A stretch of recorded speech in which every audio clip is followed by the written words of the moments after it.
when you take your car to the mechanic to be fixed, you don't expect them to have it for weeks, even months. Some customers are so angry with one local shop, they came to Contact 6. What Katrina Cravey found out will make some people steer clear.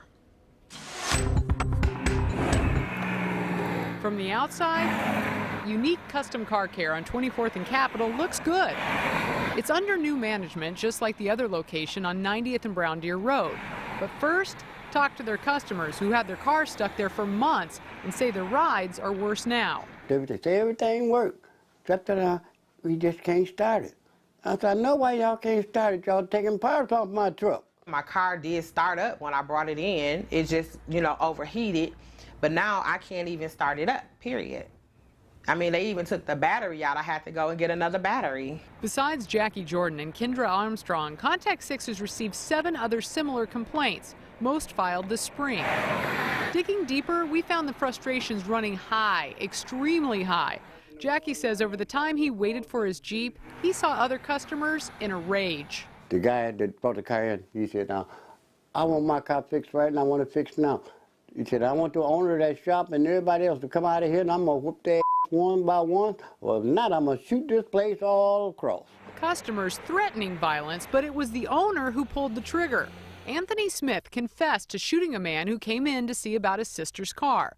The criminal complaint says Smith and the man got in an argument. Smith told everyone to leave the shop. Then he took out a 9mm and shot the guy in the left leg above the knee.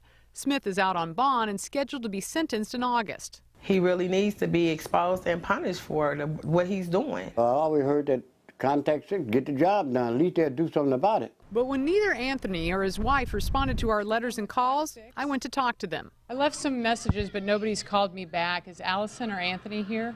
The receptionist at first freezes and doesn't respond, then realizes we're not leaving. Do you know if they're here? I'm gonna call y'all. All right, thank you. I don't know if there's a phone in the bathroom, but we wait until she decides to yell out further instructions. Y'all can find them outside. Outside? All right, would you like them to come in here or where outside?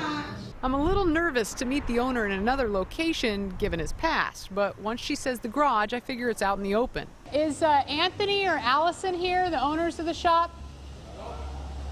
They're not here?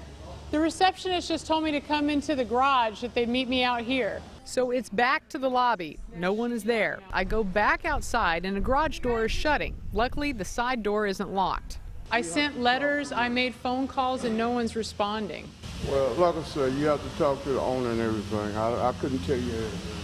Right, no, I want to talk to the owners. I understand it's not your guys' issue. Appreciate it, y'all. I'll leave the garage, And this is ridiculous. but I'm going to wait in the lobby. After more than 6 minutes of getting the runaround, a man who had been working on a car comes forward, introducing himself as the manager, Mark Badnewski. He admits the shops have had problems, and Anthony and Allison hired him recently to clean it up. As far as their involvement with the business, it's very limited. I kind of take it all over and, report back to them. I can't change the past, but I can try to fix the future. I liked what Mark was saying, but then Allison called later and said that she blamed the customers and she wasn't going to give them any refunds. So now that I've exposed the problems at Unique Custom Car Care, here's how you find a good mechanic. Number 1, get referrals. Number 2, check out the Better Business Bureau. Unique Custom Car Care has an F rating, or check CCAP at Wisconsin Circuit Court Access. If you look through this criminal complaint, you got to think a bullet would be bad for business. I'm Katrina Cravey, Contact 6. Still a little lightning out there, but I got to imagine some people are just stepping out in their backyards and saying, bring it. It's almost like, people who never get snow in some parts of the country, like, Right. what is this? Exactly, yeah. And as you reported, and we've heard from our reporters out there talking to a lot of the farmers that are affected by this, this is certainly nothing that's going to break this drought, but it is